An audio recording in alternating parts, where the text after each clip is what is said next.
on a encore des gens qui se connectent.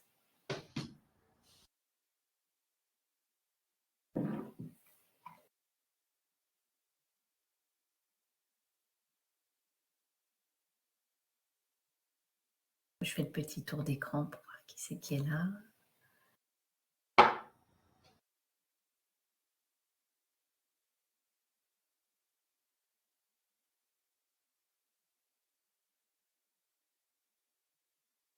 Bon, il est 9h02, je vous propose de commencer. Donc, merci à tous de vous être rendus disponibles ce matin pour ce deuxième petit déjeuner des CMC. Un grand merci aussi à Erika et Solange qui ont préparé ensemble cette présentation de ce matin. Et puis, sans plus tarder, je vous donne la parole. Erika, tu te présentes? On se présente peut-être d'abord avant de démarrer? Oui, tout à fait. Oui, c'est ce que j'allais faire, Solange. Ouais. Bonjour à tous et toutes. Merci Maëla.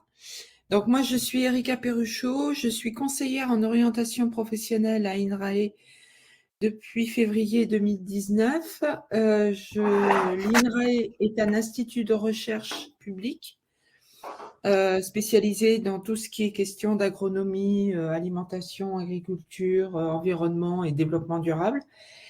Et je suis basée à Toulouse, mais j'interviens également sur Montpellier et sur la Corse. Merci Erika. Bonjour. Donc, je suis Solange Gonzalez, je suis conseillère en évolution professionnelle à la région Occitanie. Je fais ce métier depuis 2017, voilà. Et donc, j'ai commencé à accompagner à travers une formation CNFPT et un certain nombre d'ouvrages portant sur les bilans de compétences. J'ai été formée à la méthode ADVP il y a 2 ans. Voilà. Méthode que j'utilise. Moi, j'ai été formée pareil il y a 2 ans et j'ai passé la certification en ADVP l'année dernière. Alors, je vais commencer donc, et puis après je laisserai la parole à Solange. Moi, je vais commencer par vous présenter ce qu'est la méthode, c'est-à-dire ses fondements théoriques et son déroulement, parce que c'est une méthode qui a différents fondements. Donc, elle a été créée dans les années 70 au Québec par 3 personnes, 2 professeurs de l'Université de Laval qui étaient spécialisés dans les sciences de l'éducation, Denis Pelletier et Gilles Noiseux, et Charles Bujold qui est un psychologue en accompagnement. Pareil, québécois. Ils ont fondé cette démarche d'orientation professionnelle. Elle est arrivée assez rapidement en France grâce à Geneviève Latreille, qui est professeure de psychologie sociale et qui était une élève de Carl Rogers et qui s'est intéressée à cette méthode d'accompagnement pour accompagner les personnes dans leur orientation professionnelle. Donc, c'est elle qui a introduit en France cette méthode. Depuis 1976, elle a été utilisée par, à l'époque, Pôle emploi, aujourd'hui France Travail, les missions locales, et elle s'est étendue dans tout ce qui était accompagnement en orientation professionnelle et en insertion professionnelle.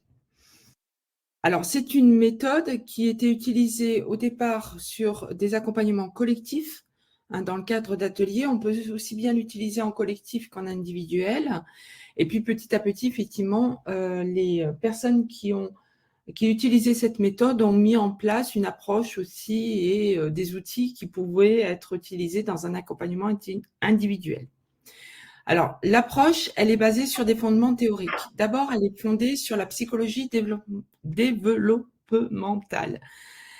C'est-à-dire que, partant des études de Jean Piaget, on part du principe que l'apprentissage peut se faire par l'expérience. C'est-à-dire qu'il s'agit de mettre la personne en situation de réaliser différentes expériences de manière à conforter ou à infirmer son projet d'évolution professionnelle. On part du rêve de la personne, de ses idéaux, de ses envies, de ses souhaits. Ensuite, on développe la connaissance autour de ses rêves pour voir si ces rêves sont faisables.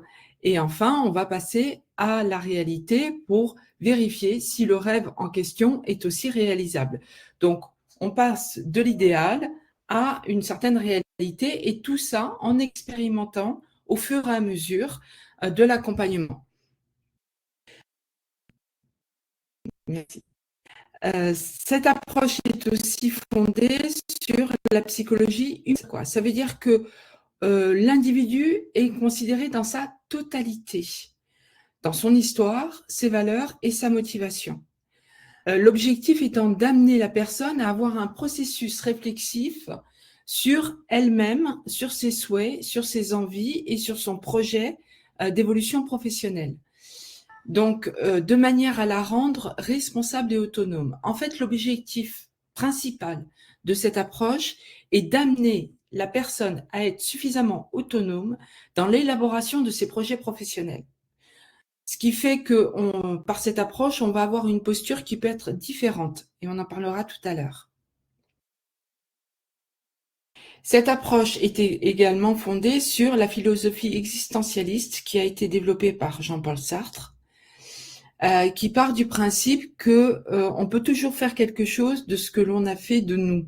Et je trouve cette phrase assez significative, c'est-à-dire que la personne peut être maîtresse de son évolution professionnelle. On revient aussi sur le côté humaniste et on revient aussi sur le développement de la personne. Ça veut dire quoi? Que on va accompagner la personne à développer différentes perceptions et à la mettre en mouvement. Et c'est elle qui va faire ses choix. C'est elle qui va trouver de nouvelles manières de résoudre son problème, lié son problème d'insertion, son problème d'orientation professionnelle. Et on va lui donner les outils, on va lui donner les indications, les informations nécessaires à ce qu'elle fasse son choix, qu'elle prenne une décision à la fin et qu'elle décide de l'élaboration de son plan d'action pour mettre en œuvre son projet professionnel. Alors concrètement, comment on procède? En fait, on va l'amener à réaliser 4 tâches dans chacune des étapes, en fait. D'abord, c'est explorer, c'est-à-dire que la personne va faire son inventaire. Tout à l'heure, je vous disais, on part de l'idéal, du rêve. Eh bien, elle va inventorier tous ses projets, toutes ses idées, toutes ses envies.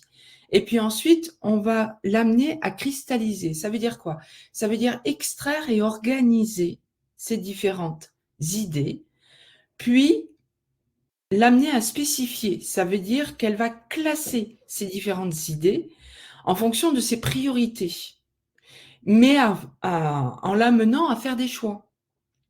Par exemple, j'ai 10 projets ou j'ai 5 projets, et ben, je vais les classer par ordre de priorité. Et puis après, je vais amener la personne que j'accompagne à faire des choix par une méthode réflexive, c'est-à-dire par un questionnement, par une interrogation, par une réflexion qu'elle va même elle-même conduire en dehors des entretiens et en dehors des périodes d'accompagnement. Et ensuite, à réaliser, c'est-à-dire à passer à l'action. Dans cette approche, on est aussi beaucoup sur l'expérimentation. Ça veut dire quoi? L'enquête métier, par exemple, que vous connaissez, eh ben ça, c'est un des axes aussi de travail.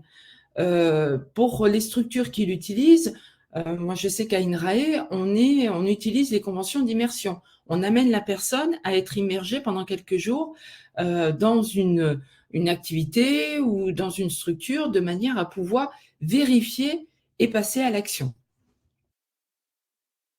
Donc en fait, la DVP, c'est tout un mouvement. Ça veut dire quoi?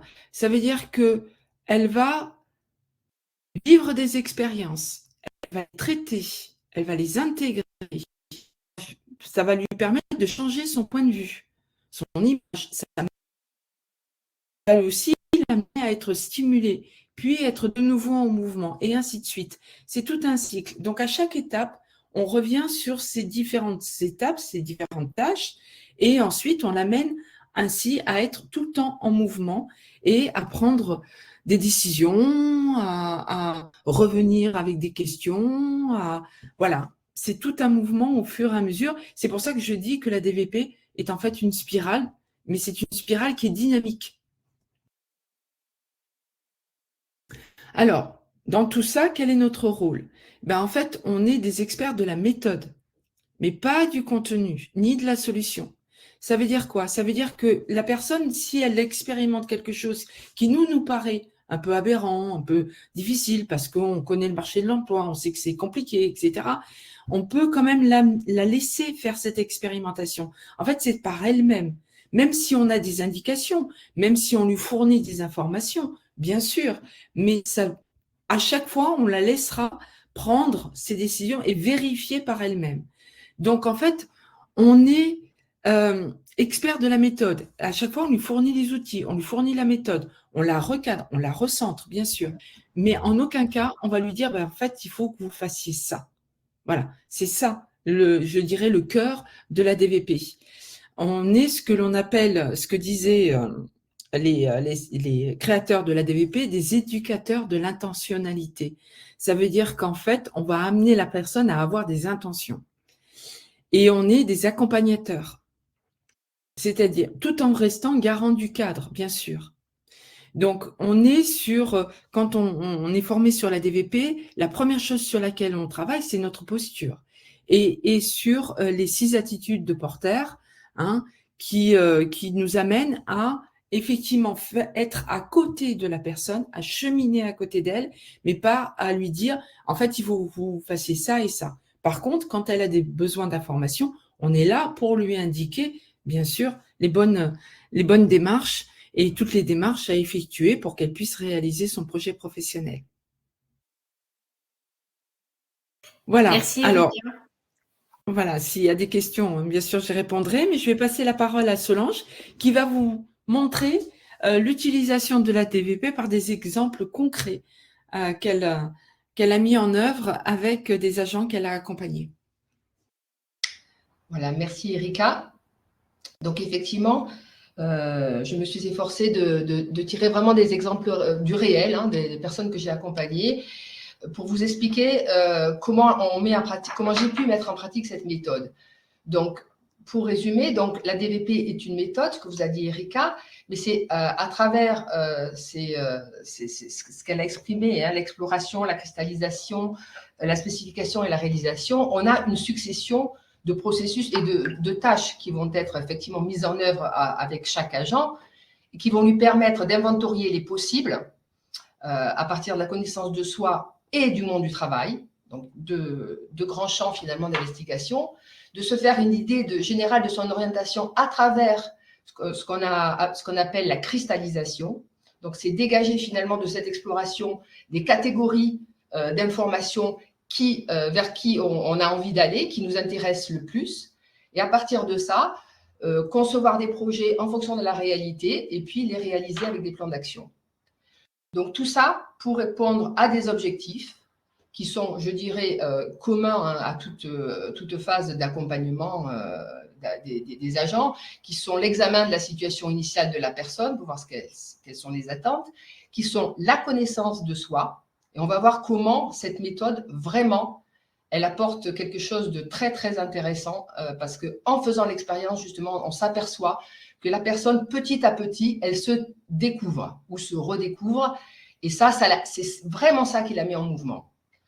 Donc, la connaissance des environnements professionnels et des métiers, du marché du travail, et puis ensuite, l'élaboration des pistes d'orientation en fonction effectivement de ce à quoi elle va être confrontée quand elle fera ses enquêtes et quand elle ira en fait sur le terrain. Et au final, donc la validation du projet et le plan d'action. Donc ça, c'est en général, ce sont des choses que vous connaissez. Alors, ce qui fait l'intérêt aussi de cette méthode, au-delà des 2 choses importantes que vous a présentées Erika, c'est-à-dire la mise en action effectivement de la personne en vivant des expériences, c'est vraiment des expériences à vivre qui vont lui faire prendre conscience, c'est le fait que cette méthode est très documentée et possède aussi des logiciels sur lesquels elle peut s'appuyer pour mettre en mouvement justement la personne. Là, je vous en ai listé quelques-uns, il y a un certain nombre d'ouvrages, les plus connus sont Chemin faisant 1 et 2, un logiciel très connu aussi qui s'appelle l'Explorama, et puis d'autres ouvrages comme le guide de validation de projet ou le guide des compétences. Donc, on a à notre disposition vraiment beaucoup d'outils. Et en fait, l'idée, c'est qu'en fonction de chacun des objectifs que l'on poursuit, par exemple la connaissance de soi, on va aller chercher, enfin le conseiller va aller chercher des exercices à faire et à proposer finalement à la personne pour répondre à ses objectifs. Et ceci, donc, soit en accompagnement individuel, soit en accompagnement collectif. C'est aussi l'intérêt de la méthode, c'est que suivant les exercices, pas tous, certains s'adaptent à la fois à de l'animation individuelle ou de l'animation collective. Alors voilà, donc on peut, voilà. Donc moi, ce que je vous propose là ce matin, donc, c'est de vous présenter quelques exemples d'exercices qu'il est possible de proposer. Alors c'est vraiment, ça a été vraiment un choix, hein, pas évident parce qu'il y en a vraiment beaucoup, mais finalement le conseiller s'habitue à utiliser tel ou tel exercice parce qu'il le connaît mieux. Et donc j'ai fait un choix de vous présenter ici 5 exercices orientés sur l'objectif de la connaissance de soi, en sachant que dans une séance avec une personne, on peut utiliser 1 ou 2 exercices. Et ce qu'il faut aussi retenir, c'est qu'on a à notre disposition comme un livret, mais là c'est plutôt une fiche de synthèse sur laquelle la personne va pouvoir reporter à la fin de chaque exercice, chaque expérience vécue, ce qu'elle retient elle-même de cette expérience. Donc voilà, ça ne vient pas du résultat, je dirais, d'un test ou d'un questionnaire, etc. C'est vraiment l'exercice qui va l'amener à écrire des choses et à conscientiser des choses et à les reporter sur cette fiche de synthèse pour qu'elle ait au final, finalement, une vision intéressante concernant sa connaissance d'elle-même. Donc là, deux premiers exemples. L'exercice, alors les exercices de la DVP ont des noms assez sympathiques. Et en tout cas, là, c'est l'Alibaba et les 40 valeurs. Et ce qu'on cherche à travers cette question-là, qu'on va poser à l'agent, effectivement, c'est de savoir pourquoi l'agent travaille. Et à travers ça, on va recueillir un certain nombre d'informations de type, par exemple, de type valeur, de type plaisir à faire.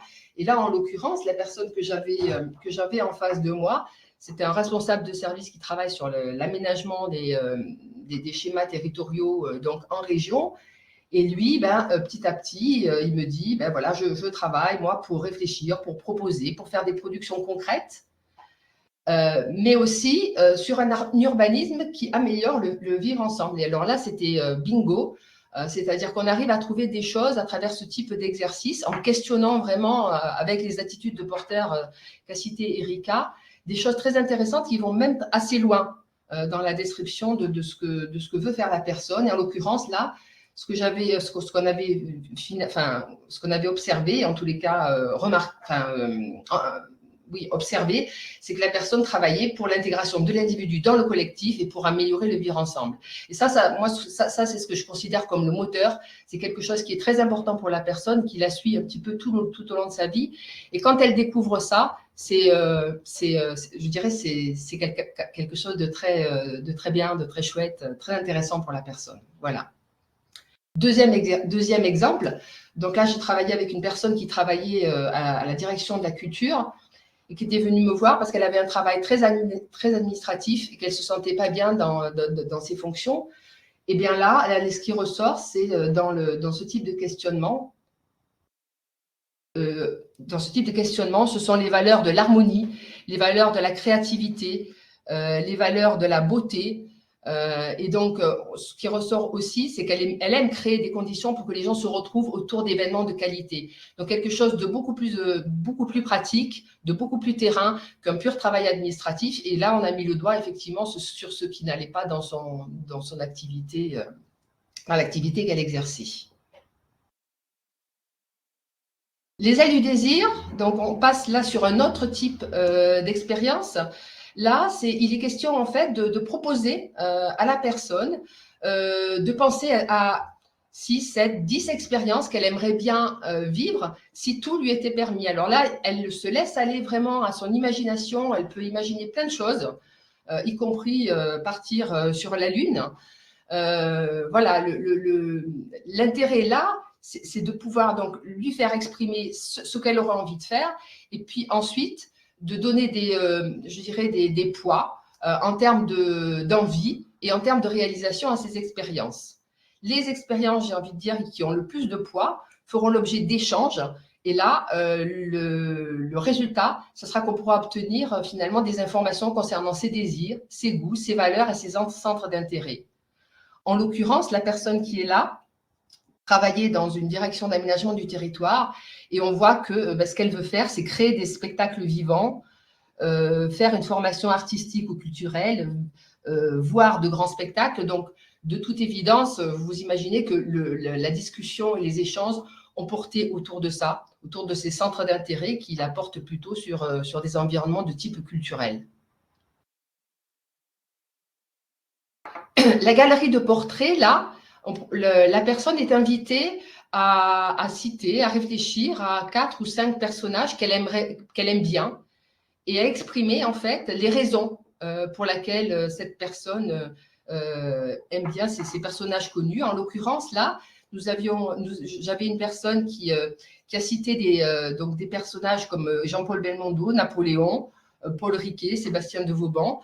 Donc, à travers ça, on arrive aussi à détecter, à travers les échanges, des choses intéressantes. Et ce qui ressortait, entre autres, là, surtout, c'est l'engagement, la détermination, le respect, l'exemplarité que la personne projette à travers ces portraits qu'elle a elle-même définis et choisis. Et donc, pour votre information, cette personne-là est actuellement, qui est arrivée assez désespérée en se disant je ne sais pas ce que je veux faire et je ne suis vraiment pas bien dans mon travail. Eh bien, elle est en train de préparer un jury pour intégrer la réserve nationale de la police parce qu'elle s'est vraiment rendue compte à travers cet exercice-là et puis d'autres, bien sûr, que c'était plutôt cet environnement qui lui convenait. Alors, le RIASEC, vous devez tous et toutes le connaître, hein, issu de la fameuse typologie de Hollande. Là, l'idée, c'est pas de faire passer un test, mais de faire comprendre à la personne qu'est-ce qu'il y a derrière les lettres du RIASEC, R-I-A-S-E-C. Et donc, on cite, on explicite en fait un certain nombre de professions, de métiers qui sont plutôt relatives à une typologie du RIASEC. Par exemple, pour le social, on pourra travailler sur les métiers d'infirmière, d'animateur socioculturel, de bibliothécaire. Hein. Voilà. Et donc, l'idée, c'est pour l'artistique, on peut avoir mannequin, par exemple, ou journaliste. Non, c'est pas journaliste, j'arrive plus à relire, désolée. En tous les cas, pour le conventionnel, on a caissier, on a comptable, on a secrétaire médical. Donc, l'idée, c'est de réfléchir finalement à travers tous ces métiers, qu'est-ce que représentent finalement les activités, les intérêts des personnes qui font ces métiers-là, leur qualité et leurs caractéristiques. En travaillant là-dessus, la personne en fait conscientise et projette finalement bien une explication, un sens finalement qui est donné à chaque lettre. Et ensuite, elle peut plus facilement s'auto-évaluer en s'attribuant donc un score, par exemple, de 1 à 5 sur chacune de ces typologies. Donc là, encore une fois, c'est vraiment quelque chose qui se vit. Voilà. Ce n'est pas quelque chose qui s'obtient à partir de tests, qui s'obtient à partir de... C'est vraiment quelque chose qu'on expérimente. La personne échange, la personne parle, la personne a des idées et la personne finalement se reconnaît au final dans une ou 3 autres typologies du RIASEC. Je pense que c'est là le dernier exemple que j'ai sélectionné pour vous présenter la méthode ce matin. C'est cet exemple, je l'utilise pas systématiquement, c'est quand je vois si la personne a des difficultés à décrire ses compétences et surtout à distinguer ce qu'on appelle les connaissances du savoir-être et du savoir-faire. Alors là, on l'a mis en situation d'être un guide touristique à Paris qui se propose en fait de faire visiter Paris à des touristes anglais. Et la personne doit réfléchir sur quelles sont justement les compétences que ce guide touristique doit avoir pour mener à bien ses missions et accompagner les touristes dans la capitale. Et donc là, à travers cet exercice, là c'est pareil, elle se met en mouvement, elle réfléchit à ce que ce guide doit savoir faire. Par exemple ici, connaître la ville, repérer les lieux emblématiques, définir un parcours, donc savoir aussi planifier des parcours. Et ça, c'est à vivre la possibilité pour la personne, effectivement, de mieux comprendre ce que sont les différents types de compétences et ensuite pouvoir les exprimer elle-même à travers son propre parcours. Alors, je vous ai dit qu'à la fin de chaque exercice, la personne dispose d'une fiche de synthèse. Et donc, la fiche de synthèse se présente comme ça dans la DVP.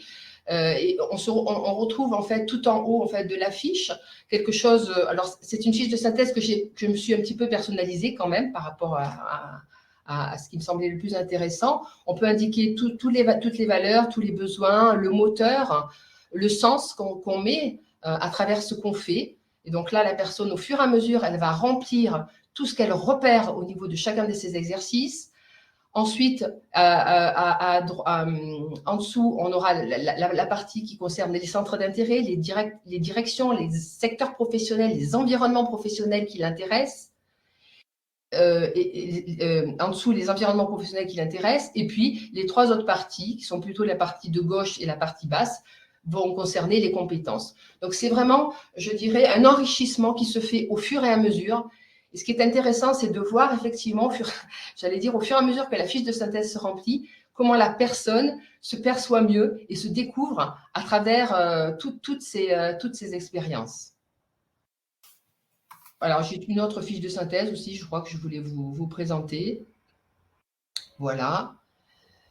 De la personne qui avait fait la galerie de portraits. Hein, et on voit par exemple que les centres d'intérêt à droite là, se portent sur tout ce qui est domaine de protection et de sécurité. Donc ça, c'est découvert au fur et à mesure.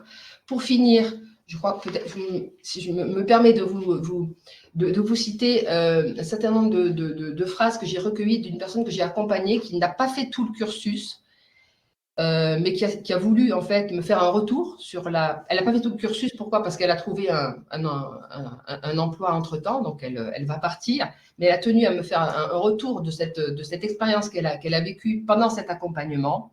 Et donc, je voulais vous partager avec vous ces réflexions. J'avais besoin de temps de réflexion. J'ai la sensation d'avoir eu ce temps.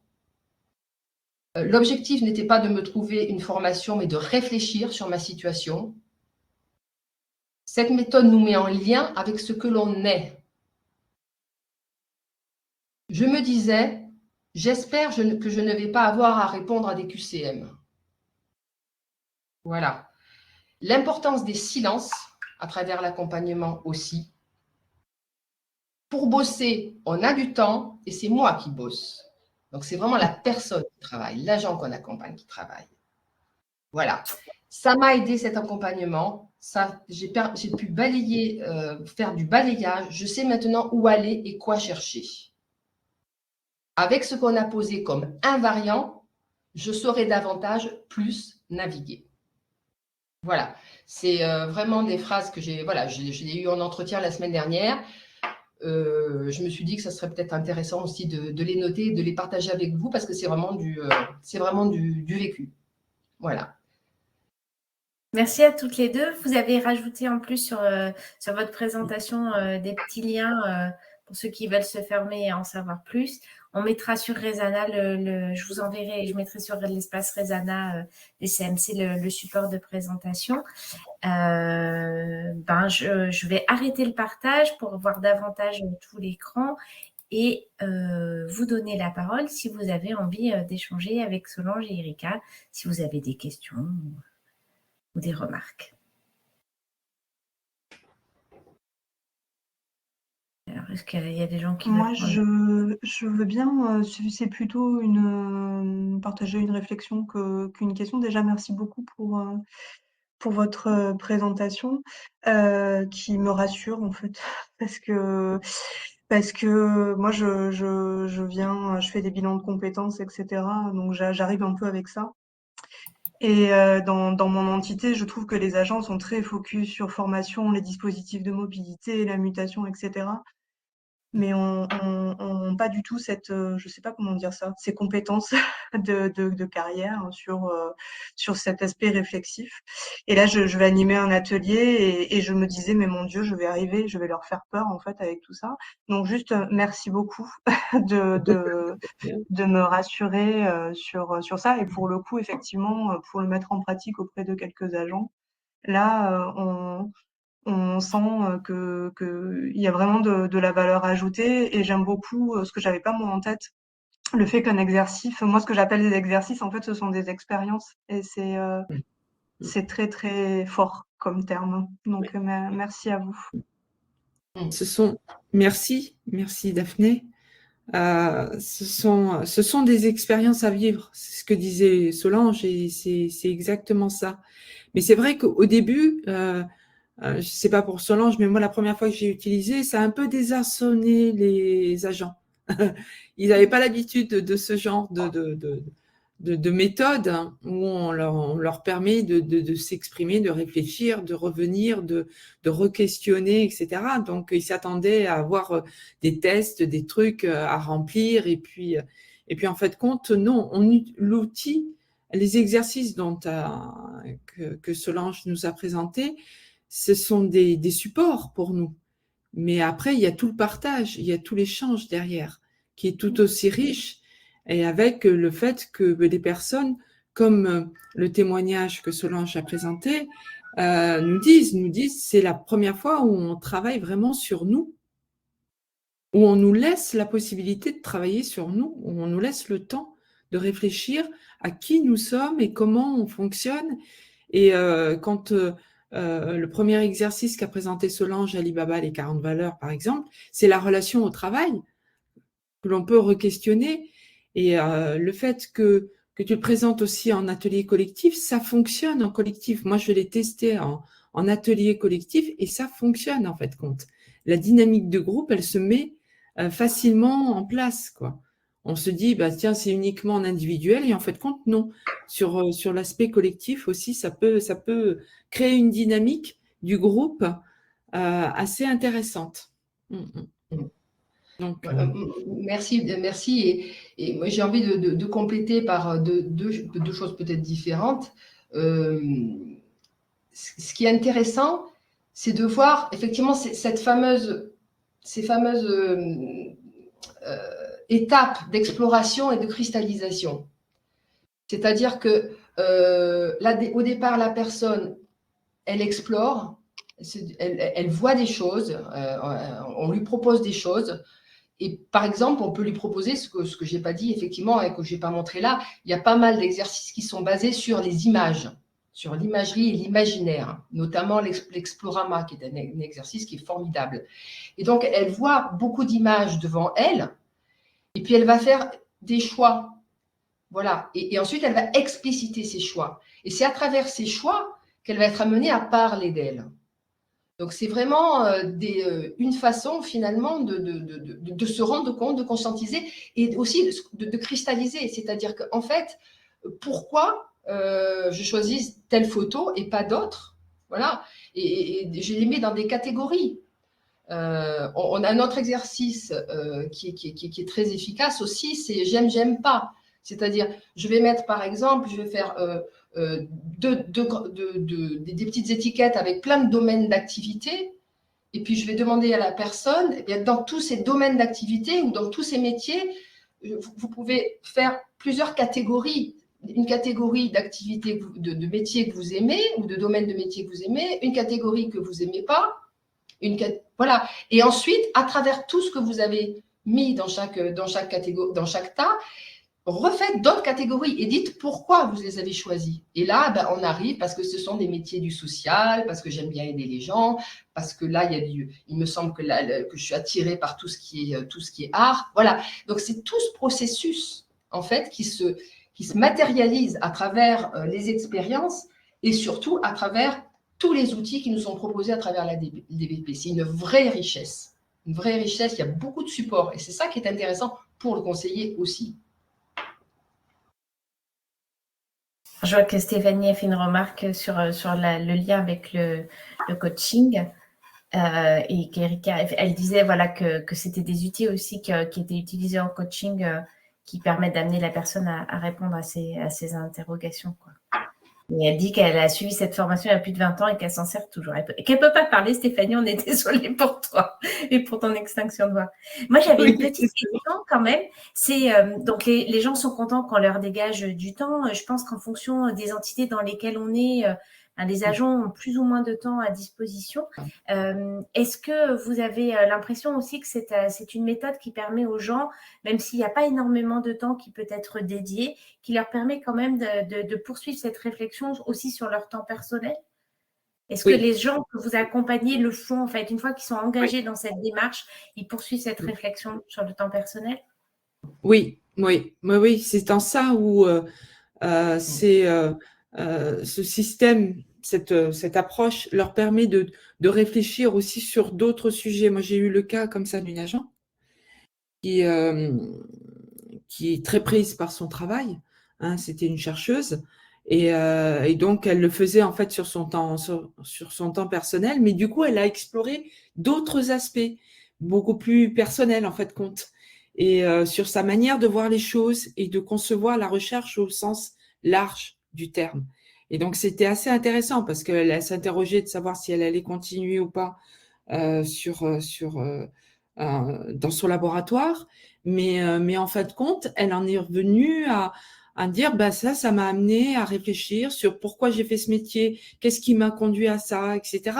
Donc elle a fait une sorte de rétrospection de toute sa carrière et une réflexion un peu plus personnelle vis-à-vis de son métier de chercheur. Alors que c'était pas l'objet initial. Donc oui, ça peut les amener à approfondir sur certains points à titre personnel, oui. Ah, oui, moi je confirme, hein, et en fait l'accompagnement entre guillemets, ne se réduit pas à l'accompagnement pendant les séances. Effectivement, une fois qu'il a rempli sa fiche de synthèse, qu'il a retenu ce qu'il a fallu qu'il retienne de sa séance individuelle, ça continue à travailler. Et évidemment, il continue à réfléchir à ce qu'il a découvert ou ce qu'il a confirmé à travers la séance. Et donc, parfois, il va. Enfin, moi, quelquefois, je suis assez surprise et les personnes me disent ah ben oui, j'ai pris cette initiative, je suis allée voir ça, j'ai contacté telle personne, j'ai visualisé telle application sur les métiers. Donc, on les voit évoluer et se mettre au fur et à mesure de l'accompagnement en mouvement. Et ça, c'est vraiment très, très chouette. Et au-delà de ça, on peut aussi leur demander de préparer l'entretien. C'est-à-dire qu'il y a des choses qu'il peut faire chez lui. Par exemple, l'Explorama dont je vous ai parlé tout à l'heure, où il doit sélectionner des images d'environnement de travail qui l'intéressent. Eh bien, il peut le faire chez lui. Et ensuite, on fait le débriefing et on échange là-dessus quand je le reçois. Donc, oui, c'est pas.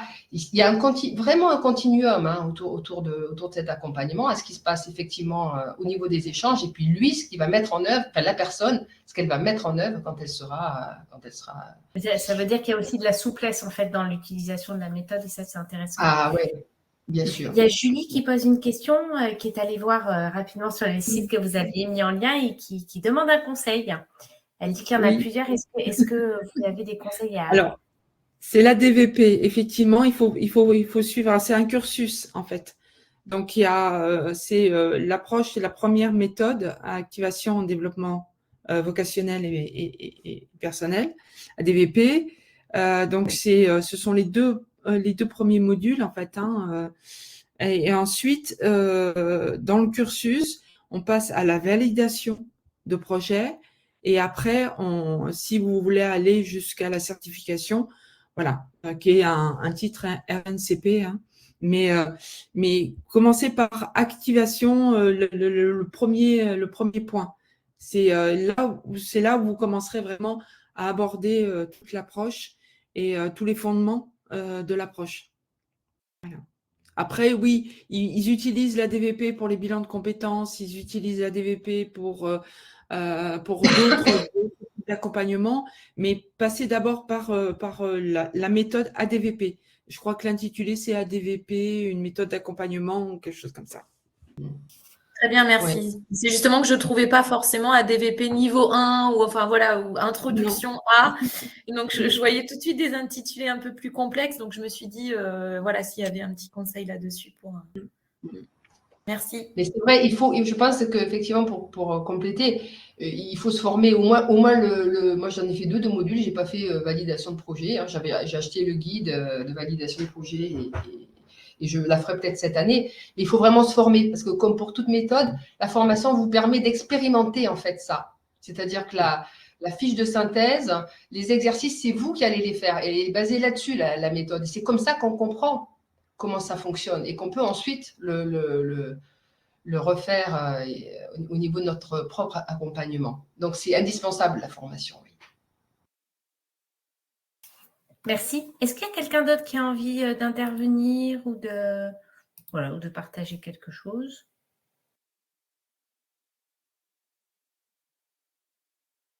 Eh bien, écoutez, dans ces cas-là, je vous remercie de votre présence encore. Un grand merci à Solange et Erika pour cette synthèse, ce respect du temps imparti. C'est pas facile quand on est 2 à intervenir, voilà. Et puis, du coup, je vous mets dès à présent le simplement, si vous avez besoin d'informations supplémentaires, n'hésitez pas à nous contacter, hein, bien sûr. Hein. Oui, bien sûr.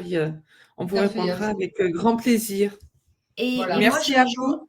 J'en profite, hein, tant que je vous ai. Donc, je vais reprogrammer pour le 2e semestre 2 autres petits déjeuners. S'il y a des sujets que vous avez chez vous, que vous voulez partager avec les collègues CMC du réseau, n'hésitez pas, parce que moi, ça nourrit aussi la réflexion. Hein, donc, voilà, je suis toujours preneuse d'idées. Ou s'il y avait des sujets que vous aimeriez creuser et puis que moi, j'arrive à identifier quelqu'un qui le met en place, voilà, n'hésitez pas à m'envoyer un petit message, je prendrai en compte. Je vous souhaite une très bonne journée et un grand long week-end. Profitez, c'est le dernier. Oui. Merci. Bonne journée, bon